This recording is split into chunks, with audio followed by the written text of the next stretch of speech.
তো দুনিয়াটা যতই পিওর করুক 999 উপরে নিতে পারবে না।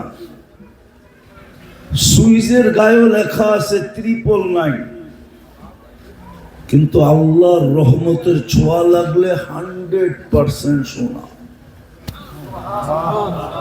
দুনিয়ার সোনা মানুষ কাগজ দিয়া কিনে, রহমতের ছোঁয়া লাগলে যে সোনা হবে, নারী হোক, পুরুষ হোক, যুবক হোক, বৃদ্ধ হোক, যেই রহমতের ছোঁয়া লাগবে আর সোনা হবে, আল্লাহ তাকে জান্নাত দিয়া কিনবে। জান্নাত।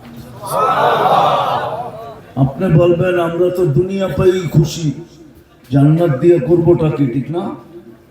বাপ চক্করে তো এরকমই মনে হয়। দোহারের মানুষের চলন দেখলেই তো মনে হয় যে দুনিয়া পাই খুশি। যুবকের মোটর সাইকেল